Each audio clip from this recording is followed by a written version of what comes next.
सभी साथियों को राम राम। स्वागत है आप सभी का आपके अपने YouTube channel GK GS by Harish Bhardwaj official YouTube channel के अंदर।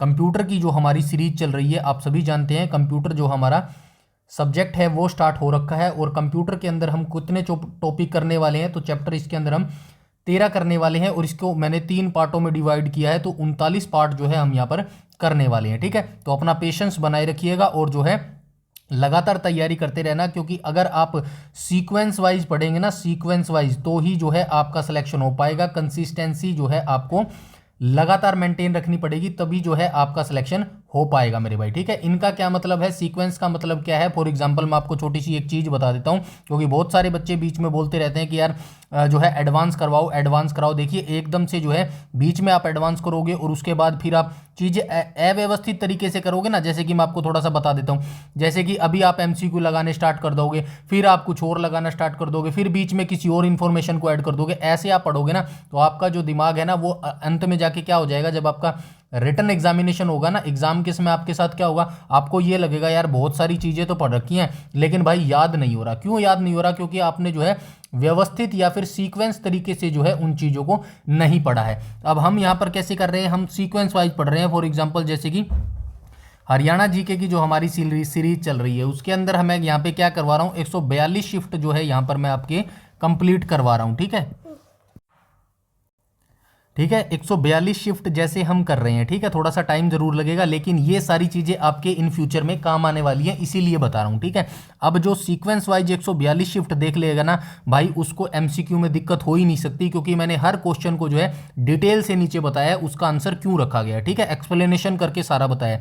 अब जब 142 शिफ्ट आप पढ़ लेंगे तो कुछ भी आपका बाकी नहीं रहेगा। उसके बाद ऐसे ही मैंने एग्रीकल्चर को करवाया है, एग्रीकल्चर को भी मैंने ऐसे करवाया है। कितने लेक्चर करवाए हैं यहाँ पे, 27 लेक्चर करवाए हैं और सारे व्यवस्थित है, यानी कि बेसिक टू एडवांस कराया है। मतलब सबसे पहले हमने जो है विस्तार कैसे हुआ, कैसे कैसे उसका जो है अलग अलग क्रम में विकास हुआ, ऐसे चीज़ें जो है 1 2 3 4 ऐसे करके मैंने जो है चीज़ें बताई हैं। उसके बाद अभी हमारी जो कंप्यूटर की सीरीज चल रही है, ये भी ऐसे ही चल रही है। स्टार्टिंग हमने कहाँ से की थी, स्टार्टिंग हमने जो है कंप्यूटर के सामान्य परिचय से की थी। ठीक है, सामान्य परिचय में हमने चीजें देखी। अभी सामान्य परिचय के बाद हमारा दूसरा टॉपिक होने वाला, कौन सा आने वाला है, तो दूसरा टॉपिक हमारा यहाँ पे कंप्यूटर का विकास है। ठीक है, इसके इस चैप्टर में हम देखेंगे कि कंप्यूटर का विकास जो है कैसे कैसे आगे बढ़ा। यानी कि सबसे पहले हम प्राचीन काल देखेंगे। ठीक है, सबसे पहले हम प्राचीन काल देखेंगे, प्राचीन काल में कौन कौन से कंप्यूटर थे, कैसे उनका विकास हुआ। उसके बाद हम थोड़ा आगे चलेंगे, जैसे कि आपको जनरेशन देखने को मिलेगी, भाई कौन कौन सी जनरेशन थी,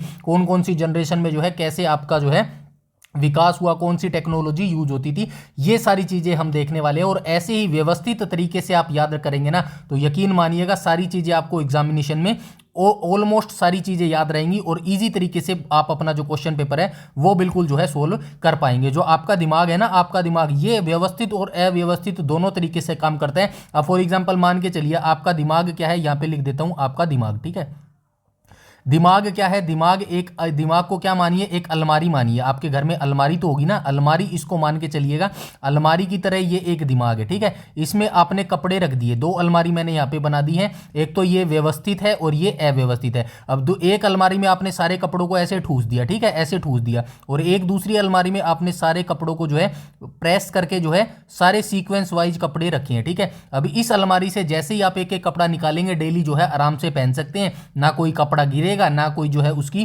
प्रेस खराब होगी, ना जो है उसकी तो वगैरह है वो खराब होगी। अब ये जो अव्यवस्थित डाटा है, इसमें से आप एक भी कपड़ा निकालेंगे ना, तो सारे कपड़े जो है एक साथ अलमारी से नीचे गिर जाएंगे, फिर आपको उनको उठाना पड़ेगा, फिर जो है आपका टाइम वेस्ट होगा। सेम चीज आपके दिमाग की ऐसी ही है। अगर आप अपने दिमाग में इंफॉर्मेशन को बिल्कुल व्यवस्थित तरीके से रखेंगे ना, तो बिल्कुल भी आपको डर नहीं लगेगा। एग्जाम टाइम में सारी चीजें आपको सीक्वेंस वाइज आगे आती रहेंगी, जैसे जैसे क्वेश्चन आएगा एकदम से जो है चीजें आपके दिमाग में क्लिक कर जाएंगी मेरे भाई। ठीक है, इसीलिए बोलता हूं हर चीज को सीक्वेंस वाइज पढ़ो, लगातार पढ़ो और जीरो से शुरुआत करो मेरे भाई। ठीक है, बाकी आपकी मर्जी है मेरे भाई। ठीक है, चलिए आज का जो हमारा टॉपिक है वो स्टार्ट कर लेते हैं। पहला पहला चैप्टर कंप्लीट मैं करवा चुका हूं। आज हम यहाँ पे दूसरा चैप्टर करने वाले हैं जिसका नाम है कंप्यूटर का विकास, यानी कि डेवलपमेंट ऑफ कंप्यूटर जो है हम यहाँ पर देखने वाले हैं। ठीक है, तो चलिए बिना किसी टाइम वेस्ट के जो है वीडियो को स्टार्ट कर लेते हैं। और जो भी कोई आपका डाउट, क्वेरी या सजेशन हो तो कमेंट करके कमेंट में जो है बता सकते हैं। और जो है इसकी जो PDF है वो बिल्कुल आपको फ्री में मिलेगी हमारे टेलीग्राम चैनल में,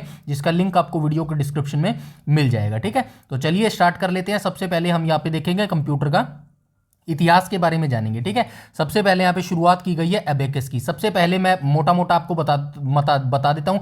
जितने भी टर्म्स की मैं यहाँ पे फुल फॉर्म बताऊंगा ना वो सारी आपको याद रखनी है। डायरेक्ट क्वेश्चन पूछा जाता है, बताइए फुल फॉर्म ऑफ अबेकस। ठीक है, जितने भी नीचे शब्द मैं लिखूंगा ना, बताऊंगा भाई इसकी फुल फॉर्म याद रखो या फिर हाईलाइट करूंगा, वो चीजें आपको डेफिनेटली याद रखनी पड़ेगी मेरे भाई। ठीक है, सबसे पहले एबेकस से शुरुआत हो रही है, तो एबेकस की फुल फॉर्म आपको याद होनी चाहिए। क्या हो जाएगा? एब्यूडेंट। ठीक है, इसकी फुल फॉर्म लिख देता हूं मैं यहाँ पे। ठीक है, इसकी फुल फॉर्म हो जाएगी एब्यूडेंट,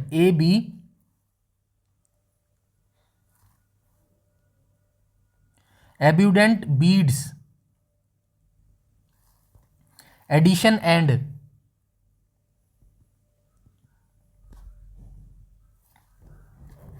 कैलकुलेशन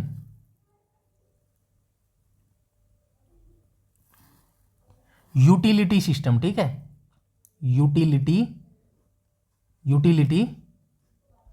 सिस्टम। ठीक है, ये फुल फॉर्म जो है आप याद रखेंगे। और नीचे जितनी भी ऐसी फुल फॉर्म बताऊंगा वो सारी जो है प्लीज आप याद रखेंगे मेरे भाई। ठीक है, डायरेक्ट यहां से क्वेश्चन बनते हैं। अब चलते हैं एबेकस के बारे में जान लेते हैं।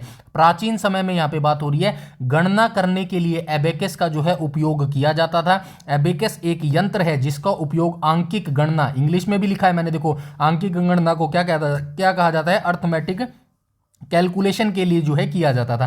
प्राचीन समय में एबेकस का जो यूज है, एबेकस नाम का जो यंत्र है ना, इसका उपयोग अर्थमेटिक कैलकुलेशन के किया जाता था। और गणना तारों में पिरोए मोतियों के द्वारा जो है किया जाता था। कैसे किया जाता था? यानी कि एक ये रो होती थी और इनके अंदर जो है मोती पिरोए जाते थे, ऐसे जो है गणना ये की जाती थी मेरे भाई। ठीक है, डायरेक्ट याद रखना है, इसका आविष्कार जो है चीन में हुआ था। ठीक है, तो डायरेक्ट आपसे पूछा जाएगा बताइए अबेकस यंत्र का जो आविष्कार है वो किस देश के द्वारा किया गया था? 4 ऑप्शन दे देगा, भारत, अमेरिका, चीन और फ्रांस दे देगा। तो आपको चुनना पड़ेगा भाई, चाइना के द्वारा जो है अबेकस यंत्र का जो है प्रयोग किया गया था, आविष्कार किया गया था मेरे भाई। ठीक है, ऐसे सिंपल लैंग्वेज में हम चलने वाले हैं पूरी सीरीज के अंदर। और यकीन मानिएगा जो कंप्लीट सीरीज इसको देख लेगा ना मार्च तक, डोंट वरी, मार्च के एंड तक आपका एग्जाम नहीं होने वाला, चाहे कोई भी ले लेना। ठीक है, अगर ये एंड तक को जो देख लेगा ना वो इतना कॉन्फिडेंस हो जाएगा कि बिना डरे जो है अपने एग्जाम में जा पाएगा मेरे भाई। ठीक है, इतना कॉन्फिडेंस आ जाएगा, और इतना कॉन्फिडेंस आ जाएगा तो यकीन मानिएगा एग्जाम भी आप क्रैक कर लेंगे मेरे भाई। ठीक है, आई होप यहां तक सारी चीजें समझ आई होंगी।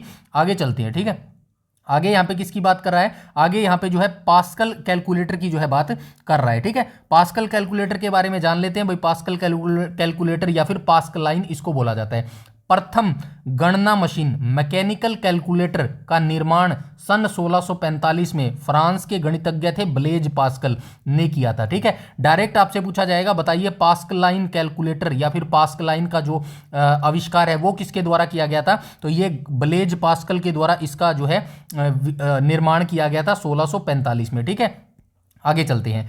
उस कैलकुलेटर में इंटरलॉकिंग गियर्स का उपयोग किया गया था। तो डायरेक्ट आपसे पूछा जा सकता है बताइए जो है जो पास्कल कैलकुलेटर था इसमें किसका उपयोग किया गया था? तो इसके अंदर जो है इंटरलॉकिंग गियर्स का जो है उपयोग किया गया था। अब मैं बार बार जो है ये हाईलाइट नहीं करूंगा क्योंकि इससे रिलेटेड जितने भी एमसीक्यू बन सकते हैं ना, ऑल एमसीक्यू। ठीक है, ऑल एमसीक्यू हम कहां देखने वाले हैं? ऑल एमसीक्यू जो है हम सुपर संडे को देखेंगे। ठीक है, सुपर संडे वाली क्लास में देखेंगे। डोंट वरी, बस आपको क्लास लगानी है, सारा कुछ भी स्किप नहीं करना है, एवरीथिंग मैं आपको यहां पर देने वाला हूं मेरे भाई। ठीक है, बार बार ऐसे मैं बताऊंगा ना कि भाई इसको ये कहते थे तो उसमें वीडियो काफी लंबा हो जाएगा मेरे भाई। ठीक है, तो चलिए आगे चलते हैं। जो 0 से 9 संख्या को दर्शाता था। ठीक है, तो ये जो इंटरलॉकिंग गियर्स होता था ना, इसका उपयोग किया जाता था पास्कल कैलकुलेटर में। अब ये किसका यूज करता था? तो ये 0 से 9 संख्या को जो है दर्शाता था। यह केवल जोड़ या घटाव करने में सक्षम था। ठीक है, तो डायरेक्ट आपसे याद रखना है कि ये केवल जोड़ या घटा यानी कि प्लस और माइनस जो है सिर्फ यही चीजें कर सकता था, डिवाइड या फिर मल्टीप्लाई नहीं किया करता था। इसे एडिंग मशीन भी जो है कहा गया था। ठीक है, तो डायरेक्ट आपसे पूछा जा सकता है बताइए पास्कल कैलकुलेटर को डैश भी कहा जा सकता है, कहा जाता था। तो ये एडिंग मशीन जो है इसको कहा जाता था मेरे भाई। ठीक है, आई होप यहां तक सारी चीजें क्लियर है। इसके बाद हम चलते हैं आगे। आगे यहाँ पे क्या दिया गया है, एनालिटिकल इंजन दिया गया है, ठीक है। एनालिटिकल इंजन के बारे में जान लेते हैं। तो सन 1820 में एक अंग्रेज आविष्कारक थे जिनका नाम था चार्ल्स बेबेज, ठीक है। तो चार्ल्स बेबेज को क्या कहा जाता है, चार्ल्स बेबेज को कहा जाता है बेसिक आर्किटेक्चर ऑफ कंप्यूटर, ठीक है, ऑफ कंप्यूटर। या तो आप ये कह लो या फिर कह लो भाई कंप्यूटर का पिता किसे कहा जाता है,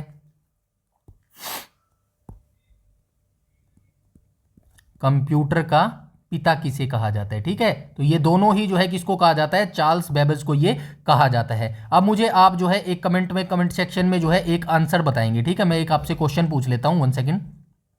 ये तो हो गया बेसिक आर्किटेक्चर ऑफ कंप्यूटर का पिता, ठीक है। तो आप मुझे बताइए मॉडर्न आर्किटेक्चर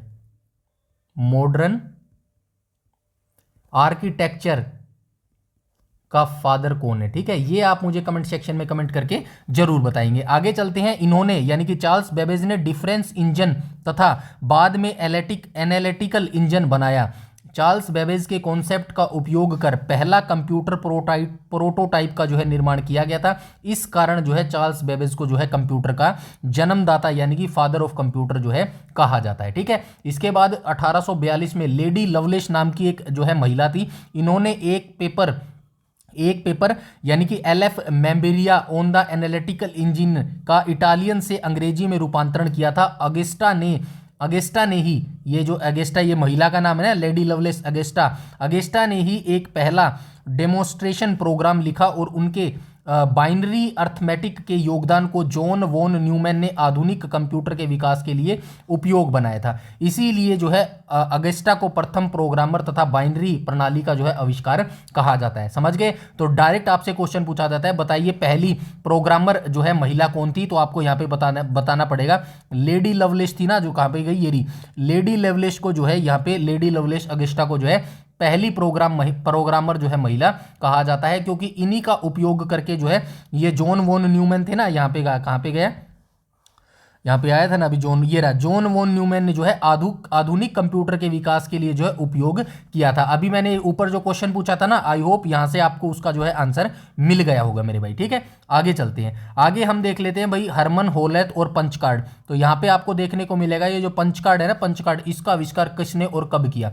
तो 1880 के लगभग होलर्थ ने पंच कार्ड का निर्माण किया था। डायरेक्ट क्वेश्चन पूछा जाता है और अनगिनत बार पूछा जा चुका है। बताइए पंच कार्ड का निर्माण जो है किसने किया था। तो आप बताएंगे हरमन होलर्थ ने जो है पंच कार्ड का निर्माण किया था। जो आज के कंप्यूटर कार्ड की तरह होता था, उन्होंने होलर्थ 80 कॉलम कोड और सेंसस टेबुलेटिंग मशीन का भी जो है आविष्कार किया था। तो साथ में ये भी याद रखना, पंच कार्ड के साथ जो है इन्होंने 80 कॉलम कोड और सेंसस टेबुलेटिंग जो मशीन होती है ना, उसका भी जो है इनके द्वारा आविष्कार किया गया था। इसके बाद हम चलते हैं इनियक, प्रथम इलेक्ट्रॉनिक कंप्यूटर के बारे में जान लेते हैं। तो इनियक की फुल फॉर्म जो है आपको पता होनी चाहिए। इनियक की फुल फॉर्म क्या हो जाएगी, इलेक्ट्रॉनिक न्यूमेरिकल, ठीक है। यहाँ पे लिख देता हूँ इनियक की फुल फॉर्म। तो इसकी क्या हो जाएगी, इलेक्ट्रॉनिक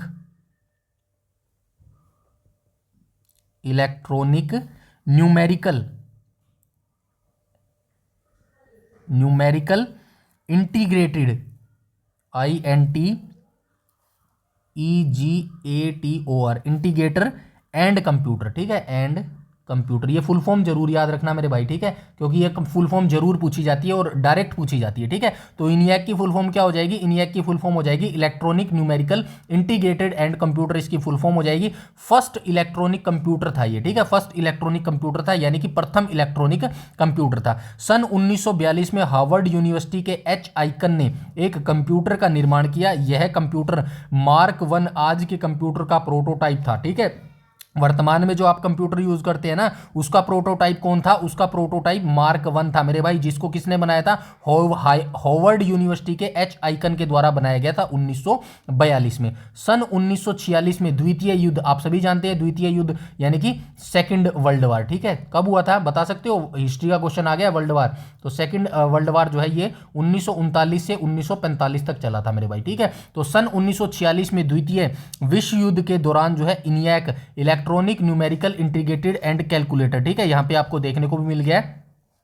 का निर्माण हुआ था, जो प्रथम पूर्णतः इलेक्ट्रॉनिक जो है कंप्यूटर था मेरे भाई। ठीक है, तो आई होप यहां तक समझ गए होगे, जो है इनिएक तक आपको चीजें सारी समझ आ गई होंगी। इसके बाद हम चलते हैं पॉइंट नंबर 6 पर। तो पॉइंट नंबर 6 में क्या बोला गया? पॉइंट नंबर 6 में बोला गया स्टोर्ड प्रोग्राम कंसेप्ट। ठीक है, एडसेक की यहाँ पे बात की गई है, तो एडसेक की सबसे पहले आपको जो है फुल फॉर्म पता होनी चाहिए। ठीक है, एडसेक की जो है फुल फॉर्म आपको पता होनी चाहिए। तो एडसेक की फुल फॉर्म क्या हो जाएगी? सबसे पहले आप याद रखेंगे EDSAC। ठीक है, ठीक है, तो इसकी आप जो है एडसेक की फुल फॉर्म भी याद रखेंगे। एडसेक की फुल फॉर्म क्या हो जाएगी? इसकी फुल फॉर्म हो जाएगी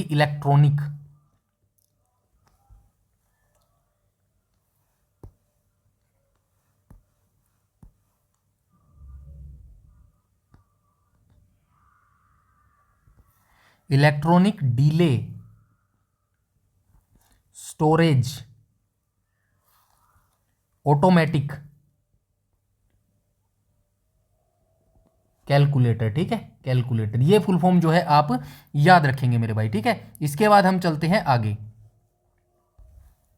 तो ये फुल फॉर्म आप याद रखना, एडसेक की फुल फॉर्म क्या हो जाएगी? Electronic delay storage automatic calculator हो जाएगी। आगे चलते हैं, स्टोर्ड प्रोग्राम कॉन्सेप्ट के अनुसार जो है प्रचालन निर्देश और आंकड़ा डेटा जिसका प्रोसेसिंग में उपयोग हो रहा है उसे कंप्यूटर में स्टोर्ड होना चाहिए और आवश्यकता अनुसार प्रोग्राम के क्रियान्वयन को इंग्लिश में क्या बोलेंगे? एग्जीक्यूशन के समय रूपांतरित होना चाहिए। एडसेक कंप्यूटर कैम्ब्रिज महाविद्यालय में विकसित किया गया था, जिसे स्टोर्ड प्रोग्राम कॉन्सेप्ट समाहित था। ठीक है, ये जो एडसेक प्रोग्राम था ना, इसको कहाँ विकास इसका किया गया था, यानी कि कहाँ बनाया गया था? तो कैम्ब्रिज विश्वविद्यालय में इसको बनाया गया था और इसमें स्टोर्ड प्रोग्राम कॉन्सेप्ट जो है डाला गया था। यह कंप्यूटर में निर्देश यानी कि इंस्ट्रक्शन के अनुक्रम सीक्वेंस को स्टोर करने में सक्षम था। यानी कि ये जो स्टोर्ड प्रोग्राम बनाया गया था ना, ये किस लिए बनाया गया था?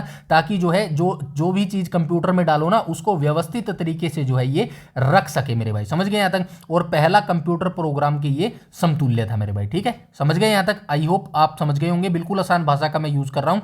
इसके बाद हम चलते हैं यूनिवैक। यूनिवैक की बात करें तो सबसे पहले आपको जो है यूनिवैक के बारे में भी पता होना चाहिए। ठीक है, यूनिवैक को क्या बोलते हैं? यूनिवर्सल ऑटोमेटिक जो है कंप्यूटर इसको बोला जाता है मेरे भाई। ठीक है, इसको यूनिवैक को जो है ये बोला जाता है। सन 1951 में व्यापारिक उपयोग यानी कि बिजनेस पर्पज से जो है के लिए उपलब्ध यह प्रथम कंप्यूटर था। ठीक है, तो बिजनेस पर्पज के लिए पहला कंप्यूटर आपसे डायरेक्ट पूछा जाता है तो ये यूनिवैक हो जाएगा। ठीक है, इसमें कंप्यूटर की प्रथम पीढ़ी के गुण जो है समाहित थे। ठीक है, तो ये यूनिवैक के अंदर जो है प्रथम पीढ़ी के जो गुण थे ना, यानी कि वैक्यूम ट्यूब जो हम यूज करते थे उसके गुण जो है फर्स्ट जनरेशन के गुण इसके अंदर समाहित थे। ठीक है, यहां तक हमने जो है प्राचीन जो कंप्यूटर की थी प्राचीन चीजें थी ना, वो सारी देख ली है। कौन कौन से थे? जैसे कि हमने यहाँ पे अबेकस को देख लिया। ठीक है, अबेकस का विकास देख लिया, कौन से ईयर में हुआ था, किस देश ने किया था इसका विकास, ये देख लिया। उसके बाद हमने यूनिवैक को देख लिया। ठीक है, यूनिवैक के बारे में भी हमने पढ़ लिया। उसके बाद हमने क्या बोला? एडसेक को भी पढ़ लिया। ठीक है, एडसेक को भी पढ़ लिया। ठीक है,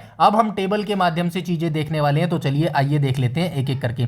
टेबल के माध्यम से आपको चीजें आसान रहेंगी। यहाँ पे विकास लिखा गया है, यहाँ पे वर्ष लिखा गया है और यहाँ पे मुख्य तथ्य लिखा गया है। ठीक है, ये ईयर आप चाहे तो याद नहीं रख सकते, छोड़ सकते हैं, क्योंकि जो है ईयर इतना ज्यादा नहीं पूछता है। बस आपसे जो है ये पूछ सकता है भाई कौन सा मुख्य तत्व था। तो अबेकस के अंदर जो है कौन सा मुख्य तत्व? तो ये प्रथम मशीनी कैलकुलेटर था। ठीक है, अबेकस क्या था? प्रथम मशीनी कैलकुलेटर था। पास्कल्स कैलकुलेटर की बात करूं तो 1645 वर्ष में इसका विकास हुआ था और प्रथम मशीन थी जो जोड़ घटाव और गिनती करने में जो है सक्षम थी भाई। ठीक है, जैकवर्ड विभिंग लूम की बात करूं तो 1801 में इसका विकास हुआ था। बुनाई के पैटर्न को कंट्रोल करने के लिए धातु प्लेट पंच होल के साथ जो है इसका उपयोग किया गया था मेरे भाई। ठीक है, उसके बाद बेबेज एनालिटिकल इंजन की बात करूं तो आप सभी जानते हैं 1834 से 1871 के बीच में इसका विकास हुआ था। प्रथम जर्नल पर्पस कंप्यूटर बनाने की कोशिश की गई थी, परंतु बेबेज के जीवन काल में यह संभव नहीं हो सका। क्योंकि नहीं हो सका, उसके बाद जो है आगे आपको देखने को मिलेगा जॉन वॉन न्यूमैन देखने को मिलेगा। ठीक है, इसके बाद चलते हैं हरमन टेबुलेटिंग मशीन। आप अभी हम देख के आए हैं भाई, ये जो हरमन जो हेलोवर्ड थे, इन्होंने पंच कार्ड के साथ जो है टेबुलेटिंग मशीन का भी आविष्कार किया था 1887 से 96 के बीच में। डेटा को कार्ड में पंच करने तथा संग्रहित डेटा को सारणीकरण यानी कि टेबुलेट करने हेतु जो है कोड और यंत्र डिवाइस का जो है निर्माण किया था इन्होंने मेरे भाई। ठीक है, इसके बाद हम चलते हैं होवर्ड आइकेन मार्क 1। 1937 से 1944 के बीच में इसका विकास हुआ था। इलेक्ट्रोमैकेनिकल कंप्यूटर का निर्माण हुआ, जिसमें डेटा संग्रह के लिए पंच पेपर टेप का जो है प्रयोग हुआ था मेरे भाई। ठीक है, आगे चलते हैं। आगे यहाँ पे देखो इनिएक के बारे में, ये सारी ऊपर डिटेल में देख के आए हैं, हम देख के आए हैं। 1943 से 1950 के बीच में हुआ था। इनिएक की बात करूँ तो ठीक है, इनिएक आएगा, ये थोड़ी सी यहाँ पे मिस्टेक है भाई, ENIAC आएगा। ठीक है, ENIAC आ जाएगा। ठीक है, प्रथम संपूर्ण इलेक्ट्रॉनिक गणना यंत्र जिसमें प्रोग्राम स्थायी रूप से समाहित था। जो आप सभी जानते हैं ना, प्रथम महिला कौन थी जो प्रोग्रामर थी, तो ये लेडी लवलिश थी। ठीक है, लेडी लवलिश थी, लेडी लवलिश आ जाएगा। ठीक है, ये थी पहली महिला जो है अगस्टा प्रोग्रामर। उसके बाद von Neumann stored program concept की बात करें तो 1945 से 1952 कंप्यूटर के मेमोरी में निर्देश और डेटा यानी कि इंफॉर्मेशन और डेटा स्टोर करने की अवधारणा का विकास हुआ। डेटा और निर्देश को बाइनरी में कूटबद्ध कोड करने की जो है शुरुआत इन्हीं के समय में, जॉन वॉन न्यूमैन के समय में हुई थी मेरे भाई। ठीक है, आगे चलते हैं। एडसेक के बारे में आप सभी देख चुके हैं ऊपर। 1946 से 1952 के बीच में इसका विकास हुआ था। प्रथम कंप्यूटर जो सूचनाओं और निर्देशों को अपने मेमोरी में संग्रहित करने में सक्षम था, यानी कि पहला कंप्यूटर था एडसेक जो कि इंफॉर्मेशन और डाटा को जो है अपने अंदर स्टोर कर सकता था। ठीक है, उसके बाद आगे चलते हैं। यूनिवैक की बात करूँ तो 1951 से 1954 के बीच में इसका विकास हुआ था। प्रथम कंप्यूटर जो व्यावसायिक रूप से उपलब्ध हुआ था। ये क्वेश्चन डायरेक्ट पूछा जाता है, बताइए पहले कंप्यूटर का नाम क्या था जो बिजनेस पर्पस के तौर पर बनाया गया था, तो ये यूनिवैक था मेरे भाई। ठीक है, आई होप यहां तक सारी चीजें क्लियर हो गई होगी। इसके बाद हम चलते हैं आगे और आगे देख लेते हैं जनरेशंस को। ठीक है, 5 की 5 जनरेशन देखने वाले। सबसे पहले हम प्रथम पीढ़ी के कंप्यूटर को देखेंगे। ठीक है, तो प्रथम पीढ़ी कब से कब तक चली? 1942 से 1955 के बीच में जो है फर्स्ट जनरेशन चली थी। अब यहाँ पे देख लेते हैं यूनिवैक 1। तो पहला व्यावसायिक कंप्यूटर था ना, जो पहला बिजनेस पर्पज जो कंप्यूटर बनाया गया था यूनिवैक, इस मशीन का विकास फौज और वैज्ञानिक उपयोग के लिए किया गया था। इसमें निर्वात ट्यूब यानी कि वैक्यूम ट्यूब्स का जो है प्रयोग किया गया था। ये आकार में बड़े और अधिक ऊष्मा उत्पन्न करने वाले थे, यानी कि ये जो साइज था ना इनका, ये बहुत बड़ा होता था और ये जो है इनके अंदर से हीट गर्मी बहुत ज़्यादा निकलती थी। इसमें सारे निर्देश यानी कि इंस्ट्रक्शन और सूचनाएं, इंफॉर्मेशन 0 तथा 1 के रूप में कंप्यूटर में जो है स्टोर होती थी तथा इसमें मशीन भाषा, मशीन लैंग्वेज का प्रयोग किया गया था। संग्रहण यानी कि स्टोर के लिए पंच कार्ड का उपयोग किया गया था। उदाहरण के लिए अगर आपसे पूछा जाए बताइए फर्स्ट जनरेशन के कंप्यूटर के एग्जाम्पल कौन कौन से हैं, तो आप बताएंगे इनिएक हो जाएगा, यूनिवैक हो जाएगा तथा मार्क 1 हो जाएगा। ठीक है, फर्स्ट जनरेशन की ये सारी चीज़ें आप याद रखेंगे। आई होप सारी चीज़ें आपको आसान भाषा में समझ आई होगी मेरे भाई। ठीक है, 2 से 3 बार इस वीडियो को या फिर पीडीएफ को रिवाइज कर लेना, कोई भी चीज़ आपकी नहीं छूटेगी, यकीन मानिएगा। ठीक है, अब हम चलते हैं दूसरी पीढ़ी के कंप्यूटर यानी कि सेकंड जनरेशन ऑफ कंप्यूटर की बात करें तो इसका टाइम पीरियड आपको याद रखना है 1955 से 1964 के बीच में। ठीक है, दूसरी पीढ़ी के कंप्यूटर में ट्रांजिस्टर का प्रयोग किया गया था। देखिए ये डायरेक्ट क्वेश्चन बन रहे हैं, बस मैं आपको बता नहीं रहा हूँ। क्यों नहीं बता रहा हूँ? आई होप आप मुझसे ज़्यादा इंटेलिजेंट है, और फिर भी अगर आपको ना पता चले ना तो संडे को पूरे टॉपिक के ऊपर जो है एमसीक्यू हम करते हैं। पहले टॉपिक के भी किए थे, ऐसे ही हम दूसरे टॉपिक के भी करेंगे, वहां पर सारे क्वेश्चन आपके क्लियर हो जाएंगे। अब डायरेक्ट आपसे ये क्वेश्चन पूछा जाएगा, बताइए दूसरी पीढ़ी के कंप्यूटर में जो है किसका उपयोग किया जाता था, तो आपको बताना है ट्रांजिस्टर का उपयोग किया जाता था। पहली पीढ़ी में किसका उपयोग किया जाता था, किस टेक्नोलॉजी का उपयोग किया जाता था, तो वैक्यूम ट्यूब का जो है उपयोग किया जाता था। ठीक है, यहाँ पे लिख देता हूँ, यहाँ पे लिख देता हूँ फर्स्ट। ठीक है, फर्स्ट में किसका उपयोग किया जाता था, एक सेकंड भाई। ठीक है, चलिए यहाँ पे लिख ही देता हूँ, आपसे डायरेक्ट पूछा जाएगा, बताइए भाई फर्स्ट जनरेशन में जो है, एक सेकंड, फर्स्ट जनरेशन में जो है किसका उपयोग किया जाता, तो आप बताएंगे वैक्यूम ट्यूब का जो है उपयोग किया जाता था, वैक्यूम ट्यूब का। ठीक है, सेकंड में आप बताएंगे सेकंड में किसका उपयोग किया जाता था, तो सेकंड में जो है ट्रांजिस्टर का उपयोग किया जाता था। ठीक है, ट्रांजिस्टर आएगा यहाँ पे। ठीक है, ये आ गया ना ट्रांजिस्टर यहाँ पे, तो ये सेकंड में क्या आ जाएगा, सेकंड में जो है ट्रांजिस्टर आ जाएगा। ठीक है, ट्रांजिस्टर आ जाएगा। ठीक है, सेकंड में ट्रांजिस्टर। थर्ड की बात करेगा तो थर्ड में क्या आ जाएगा, थर्ड में जो है आईसी आ जाएगा भाई। ठीक है, थर्ड में आईसी आ जाएगा, ऐसे ही फोर्थ में आ जाएगा और ऐसे ही जो है फिफ्थ में आगे हम देखने वाले। फिफ्थ में किसका यूज हो रहा है, फिफ्थ में वर्तमान में एआई का उपयोग हो रहा है, यानी कि आर्टिफिशियल इंटेलिजेंस का जो है यूज हो रहा है। आर्टिफिशियल इंटेलिजेंस की स्थापना किसने की थी, जॉन मैकार्थी ने एआई की स्थापना की थी मेरे भाई। ठीक है, सारी चीजें आपको याद रखनी है। चलते हैं आगे, चलते हैं आगे। और कंप्यूटर में आंकड़ों डेटा को निरूपित करने के लिए मैग्नेटिक कोर का जो है उपयोग किया गया। आंकड़ों को संग्रहित यानी कि स्टोर करने के लिए मैग्नेटिक डिस्क तथा टेप का उपयोग किया गया था। मतलब दूसरी पीढ़ी के जो कंप्यूटर में डेटा स्टोर करने के लिए किसका उपयोग किया गया था, तो ये किया गया था मैग्नेटिक डिस्क तथा टेप का जो है ये उपयोग किया गया था। मैग्नेटिक डिस्क पर आयरन ऑक्साइड की परत होती थी, तो ये क्वेश्चन भी बहुत बार पूछा जाता है। बताइए मैग्नेटिक डिस्क पर जो है किसकी परत होती है, तो आपको बताना पड़ेगा आयरन ऑक्साइड की जो है इसके ऊपर परत होती है। इसकी गति और संग्रहण यानी कि इसकी स्पीड और जो स्टोर्ड क्षमता है वो तीव्र होती है। इस दौरान व्यवसाय तथा उद्योग जगत में कंप्यूटर का प्रयोग प्रारंभ हुआ। ठीक है, तो उद्योग और जो कंप्यूटर का जो प्रयोग हुआ ना व्यवसाय और उद्योग में, यानी कि बिजनेस और जो है व्यापार में, तो ये सेकंड जनरेशन में शुरू हो गया था। नए प्रोग्रामिंग भाषा का जो है विकास हो गया था मेरे भाई। ठीक है, आई होप यहां तक सारी चीजें जो है क्लियर हो गई होगी। इसके बाद हम चलते हैं थर्ड जनरेशन के ऊपर। ठीक है, चलिए थर्ड जनरेशन के ऊपर चलते हैं। थर्ड जनरेशन में क्या लिखा गया है इसको भी देख लेते हैं। यहाँ पे आपको आईसी देखने को मिलेगी। ठीक है,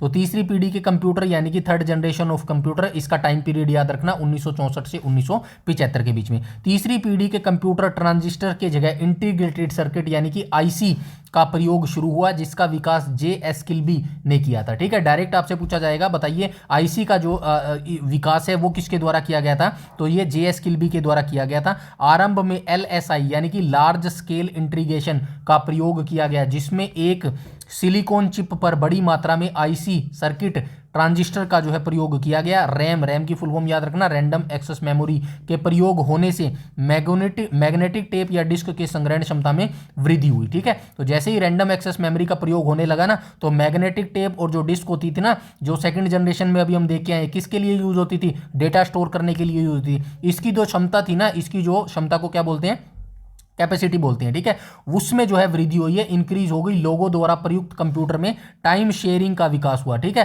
तो ये भी आप याद रखना टाइम शेयरिंग का विकास कब हुआ, तो थर्ड जनरेशन में जो है टाइम शेयरिंग का विकास हुआ था, जिसके द्वारा एक से अधिक यूजर एक साथ जो है कंप्यूटर के संसाधन का उपयोग कर सकते थे मेरे भाई। ठीक है, आई होप यहां तक सारी चीजें क्लियर हो गई होंगी। इसके बाद हम चलते हैं फोर्थ पीढ़ी यानी कि फोर्थ जनरेशन और कंप्यूटर, इसका जो टाइम पीरियड है वो 1975 से 1989 के बीच में हुआ। चलिए इसको भी देख लेते हैं। चौथी पीढ़ी के कंप्यूटर में एलएसआई आईसी के जगह वीएलएसआई यानी कि वेरी लार्ज स्केल इंटीग्रेशन का जो है प्रयोग आरंभ हुआ। वीएलएसआई तकनीक के उपयोग से माइक्रो प्रोसेसर का निर्माण हुआ। तो याद रखना माइक्रो प्रोसेसर का जो निर्माण है फोर्थ जनरेशन में जो है ये निर्माण हुआ था, जिससे कंप्यूटर के आकार में कमी और क्षमता में वृद्धि हुई। मतलब फोर्थ पीढ़ी के कंप्यूटर जब इन्होंने वीएलएसआई की जगह, मतलब वीएलएसआई आई ना, लार्ज एलएसआई से ये वीएलएसआई पर आ गया। ठीक है, टेक्नोलॉजी में, तो ये फोर्थ जनरेशन थी। अब जब ये वीएलएसआई तकनीक का उपयोग हुआ ना, तो इससे क्या हुआ, जो कंप्यूटरों का साइज बड़ा होता था ना वो कमी आ गई। मतलब अब छोटे कंप्यूटर जो है बनने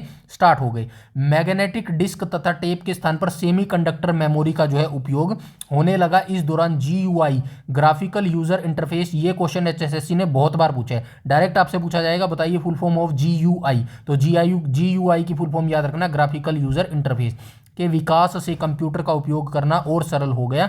एमएस डोस, एमएस विंडोज तथा एप्पल मैकेंटोश ऑपरेटिंग सिस्टम तथा सी भाषा का जो है विकास हो गया था मेरे भाई। ठीक है, यहां तक सारी चीजें क्लियर है। नेक्स्ट पर चलते हैं फिफ्थ जनरेशन पर। ठीक है, तो पांचवी पीढ़ी के कंप्यूटरों की बात करें तो इसका टाइम पीरियड 1975 से वर्तमान तक है। पांचवी पीढ़ी के कंप्यूटर में वीएलएसआई के स्थान पर यूएलएसआई यानी कि अल्ट्रा लार्ज स्केल इंटीग्रेशन का विकास हुआ। ठीक है, सारी चीजें आपको याद रखनी है। थर्ड पीढ़ी में किसका यूज हुआ था, एलएसआई का हुआ था। फोर्थ पीढ़ी में किसका यूज हुआ, एलएसआई की जगह वीएलएसआई का यूज हुआ। और फाइव जनरेशन में किसका यूज हुआ, वीएलएसआई की जगह यूएलएसआई का यूज हुआ। ठीक है, सारी फुल फॉर्म आपको याद रखनी है, अल्ट्रा लार्ज स्केल। ठीक है, इसका विकास हुआ। संग्रहण यानी कि स्टोरेज के लिए सीडी कॉम्पैक्ट डिस्क का विकास हुआ। अब तो खत्म हो गया सीडी, कुछ साल पहले होती थी सीडियां। ठीक है, सीडी और डीवीडी होती थी। इसकी फुल फॉर्म याद रखना, सीडी का मतलब क्या होता है, फुल फॉर्म कॉम्पैक्ट डिस्क होता है। ठीक है, और डीवीडी का क्या होता है, डिजिटल वर्सेसाइल डिस्क होता है। ठीक है,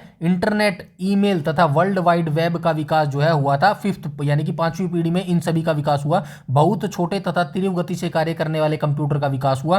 प्रोग्रामिंग की जटिलता कम हो गई। कृत्रिम ज्ञान क्षमता यानी कि आर्टिफिशियल इंटेलिजेंस को विकसित करने की कोशिश की गई ताकि परिस्थिति अनुसार कंप्यूटर निर्णय ले सके। पोर्टेबल पीसी और डेस्कटॉप पीसी ने जो है कंप्यूटर के क्षेत्र में क्रांति ला दी तथा इसका उपयोग जीवन के हर क्षेत्र में जो है होने लगा मेरे भाई। ठीक है, तो आज के वीडियो सेशन में जो है यहीं तक रखते हैं। ये हमारा जो है फर्स्ट पार्ट था मेरे भाई। ठीक है, ये हमारा फर्स्ट पार्ट था। और सेकंड पार्ट हमारा कब देखने को मिलेगा, तो सेकंड पार्ट हमारा जो है ये शुक्रवार को आएगा मेरे भाई, ठीक है, कल छोड़कर जो है शुक्रवार को आएगा। और थर्ड पार्ट इसका कब आएगा, तो थर्ड पार्ट भी मैं आपको बता देता हूं। थर्ड पार्ट में हम क्या करने वाले हैं, इसी टॉपिक से रिलेटेड कंप्लीट जो है एमसीक्यू देखने वाले हैं, ठीक है, जितने भी एमसीक्यू बनेंगे वो देखेंगे। और ये क्लास हमारी कब आएगी, संडे को आएगी। तो ऐसे ही व्यवस्थित डाटा हम सारा करने वाले हैं। तो अगर आप 2026 में बिल्कुल सीरियस और डेडिकेशन वाले स्टूडेंट हैं और सिलेक्शन लेना चाहते हैं, तो सीक्वेंस वाइज ऐसे ही आपको जो है मेरे भाई स्टडी करनी पड़ेगी। और ऐसे जो बच्चा स्टडी कर लेगा ना, उसके बाद जो एमसीक्यू लगाओगे ना, वो आपको इतने इजी लगने लग जाएंगे भाई। क्वेश्चन पेपर आपको ये लगेगा यार ये तो बिल्कुल इजी दे दिया यार क्वेश्चन पेपर, लेकिन ऐसा नहीं है मेरे भाई। जब आप ऐसी तैयारी करोगे ना, तभी जाके जो वो क्वेश्चन पेपर है ना, वो आपको बिल्कुल ईजी लगेगा। अदरवाइज अगर आप अव्यवस्थित तरीके से लगोगे ना, अभी से एमसीक्यू करना स्टार्ट कर दिया, डिटेल से आपने पढ़ा नहीं है, डेफिनेशन आपको पता नहीं है, तो आप नहीं कर पाएंगे मेरे भाई क्वेश्चन पेपर सोल्व। समझ रहे हैं बात को। तो इसी तरह करते रहिएगा। अभी आप जो है पैनिक या फिर जल्दबाजी करने की जरूरत नहीं है, अभी आपके पास टाइम है मेरे भाई, ठीक है। मार्च तक एंड तक आपका एग्जाम नहीं होने वाला, तो अपनी तैयारी अच्छे से करते रहो, लगातार तैयारी करते रहो और सीक्वेंस वाइज चलते रहो मेरे भाई, ठीक है। और कोई भी डाउट, क्वेरी, सजेशन हो तो कमेंट सेक्शन में बता देना, मैं रिप्लाई कर दूंगा मेरे भाई, ठीक है। तो इस वीडियो में इतना ही। और टेलीग्राम ज्वाइन कर लेना, जिसका लिंक वीडियो के डिस्क्रिप्शन में मिल जाएगा। एवरीथिंग पीडीएफ जो है वहीं पर हमारी जो है पब्लिश की जाती है मेरे भाई, ठीक है। तो बने रहिएगा, बस इतना कर देना मेरे मोटिवेशन के लिए, वीडियो को लाइक कर देना, ठीक है। चैनल को सब्सक्राइब करो ना करो, शेयर करो ना करो, बस वीडियो को जो है लाइक कर देना मेरे भाई, ठीक है। इतना कर देना, बाकी मुझे कुछ नहीं चाहिए। आप अपनी तैयारी अच्छे से करते रहिएगा, ठीक है। इस वीडियो में इतना ही, तब तक के लिए धन्यवाद।